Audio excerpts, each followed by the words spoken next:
So today's video is about Jake Brancatella's bastardization of Beau Branson's work. So this video is going to be proving 4 points. The first point I'm going to be making is that Jake picks and chooses quotes in Beau Branson's works within the same work to further his anti-Trinitarian project. The second point is I'm going to prove that Jake has never read Beau Branson's dissertation that he quotes so much in the middle of debates.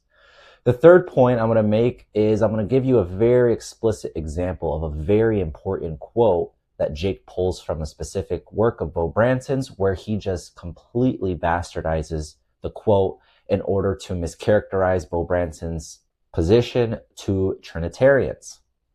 And finally, the last point that the video is going to make is that Beau Branson calls Jake an embarrassment, or says that he should be embarrassed.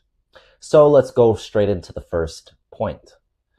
Okay, so for the first point, how does Jake pick and choose the quotes he wants to use from Beau Branson? Well, let's look at the most common quote that he uses, which he used in his opening statement against Nick, or Fearless Truth. With what I call the Muslimim, or what is best known as the logical problem of the Trinity. Eastern Orthodox scholar Beau Branson states, and I quote, "The doctrine of the Trinity is central to mainstream Christianity, but insofar as it posits three persons, Father, Son, and Holy Spirit, who are one God, it appears as inconsistent as the claim that 1 + 1 + 1 = 1. You saw in the video, he says, or Beau Branson states, which is right at the beginning of his dissertation, before he even gets into his dissertation, really, is that the Trinity at first sight seems as inconsistent as the statement 1 + 1 + 1 = 1, right? Well, what Jake leaves out is that that's the beginning of his dissertation. At the end of his dissertation, this is what Beau Branson says. It reads as follows. "We began this dissertation saying that the doctrine of the Trinity might seem to be an easy target for anti-Christian arguments. It is clearly central to the faith of mainstream Christians and yet seemed obviously incoherent. But what seemed like an easy target turns out to be mostly a dead end. Upon examination, there is surprisingly little to object to, and none of the possible avenues to attack seem very promising. In any case, there should turn out to be any problem with the doctrine at all, it will clearly not be one of mere logical inconsistency in saying that these three are one." So why hasn't Jake ever quoted that? Well, it could be for a couple reasons, and both of them are likely true. One is that Jake is just dishonest, which obviously he is. As you'll see, he picks and chooses which quotes to show. But two, and this goes into the second point, is that Jake has never actually read Beau Branson's dissertation. Now, why do I say that as we get into the second point? Okay, so for the second point, why do I say that Jake has never read Beau Branson's dissertation? It might seem crazy at first. Like, how do I know what Jake is doing on his free time, right? Or how do I know what he's read at all? Well, if you guys don't remember, maybe you guys haven't watched his debate with Fearless Truth, Jake couldn't read an extremely basic logical formula, right? When Nick put it on the screen, and I'll put the video up here for you guys so you can see it. Not have identity being relativized. Wait, do you even know how to read this? Can you put it back on the screen? Do you know how to read this? Like, do you know what I'm saying here? Dude, are you out of your mind? You're not asking you. Like, it's not. It's okay. It's totally fine. You're not listening to what I'm saying at all. Okay, I understand. I'm asking you a question. Do you know how to read this? No, I do not. As you guys see, Jake could not read a very basic logical formula.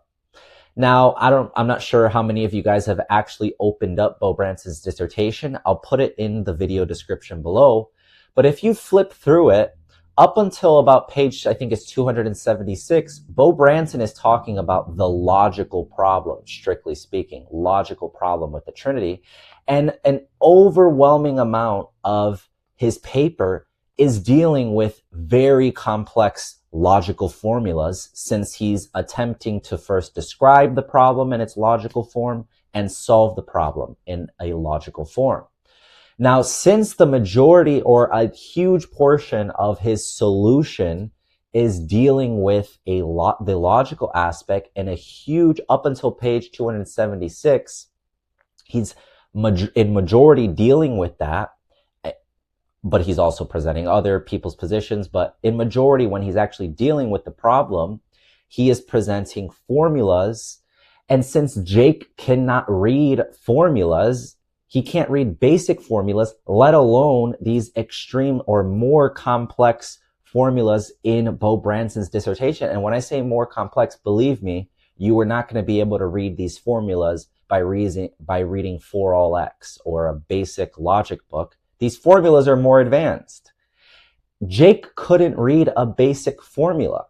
So that means that if Beau Branson is describing the logical problem of the Trinity with all of these complex formulas, and he's resolving it with other complex formulas, that means Jake is literally incapable of reading the dissertation. He's missing a huge chunk of this dissertation, and the rest of it, which deals with and makes reference to the formal aspect of the LPT, he's not going to be able to read that either. So it's not a matter of, am I guessing what he does on his free time? Or, Juju, how could you say you know he's not read it? Well, Jake kind of made that confession himself when he said to Nick that he's incapable of reading a very basic logical formula. On to the third. Now, for the third point, this one is going to hit home for a lot of you, especially you Muslims who are watching this video. It has to do with what Jake calls the classical counting method. And Jake loves to pull a quote from one of Beau Branson's work, and it's not his dissertation. I'm going to link this work in the video description as well. And it's a very specific work which he cites in his paper on the LPT, Jake's paper on the LPT. And let me read to you what it says, at least the part that he quotes. It reads, "Today we count Fs by 1, logical subjects that are 2, discernible or at least not identical to one another, and are F. That is, if X and Y differ in any way and are both F-ish, we count them as 2 Fs. This gives rise to various paradoxes such as the puzzle of the lump and the statue." So Jake reads that, and he takes that, and he takes Beau Branson to be saying this universal counting method of everything, and then he applies it to the Trinity. Well, is that what Beau Branson is talking about? Well, read the rest of the quote, right? Read it in context. If you keep reading down, Beau Branson starts saying, suppose tropes are individuated by spatial or spatio-temporal location, then there is only a single trope of physical objecthood and a single trope of weight shared by Mr. Lump and Mr. Statue. The physical objecthood of Mr. Lump and Mr. Statue is 1. So what is he talking about? Well, he's talking about modern bundle theory or trope theory. He's not talking about, like the standard Aristotelian view. He's speaking about modern analytic philosophy's tendency to speak about things in bundle theory or trope theory. But obviously, as Christians, as Aristotelians, we're not bundle theorists, right? We're not, in majority, we're not trope theorists, right? Unless you're Sijuwade creating your 100th model. We're not that. So he's acting as if this is some neutral counting principle, but he's just absolutely bastardizing this quote, removing it from context. And there's 2 options here. I could believe that he's just he has a comprehension issue, but it seems more likely that he's just blatantly being dishonest. And so read the rest of the quote for yourself. The work that's being referred to here will be linked in the video description below if you want to check it out for yourself. So the fourth, and maybe seem to you like the most surprising point that I had to make, is that Beau Branson says Jake should be embarrassed. Well, where does he say this? Well, let me take you back to Jake's tweet, right? When he was tweeting against Fearless Truth, Nick, on the logical problem of the Trinity. And Jake tweeted, I'll put it up on the screen so you guys can see. He said that the mere formal issue is a sort of triviality that, of course, he thinks it can be made formally consistent. Of course, that this was never up for dispute for him. Well, if we read what Beau Branson says in his dissertation, and I'll put this up on the screen for you guys so you can read it along with me. This is Beau Branson saying this. He says, but second, on the other hand, it would still be a major embarrassment to the anti-Trinitarian if the logical argument against the doctrine of the Trinity were to fail. In that case, the debate between Trinitarians and anti-Trinitarians would be less like a debate between people who can't count and people who can, as the anti-Trinitarian wants to portray it, and more like a debate between, say, endurantists and perdurantists in the metaphysics of time. The anti-Trinitarian portrays his argument as a knockdown, a matter of simple logic, not as just another of the many uncertain arguments found in metaphysics and in philosophy generally. Now, how do we know that Beau Branson is distinguishing from the metaphysic and the purely formal? Right? Well, read this quote. He says, above, many in this debate have an unfortunate tendency to slide from the purely formal logical problem of the Trinity to the metaphysical problem of the Trinity. So, why is he saying this? Well, because for Beau Branson, early on in his dissertation, he explicitly makes a distinction between what he's going to call the logical problem, which is purely the formal problem, and the metaphysical problem of the Trinity, which includes formal, informal inconsistencies for him.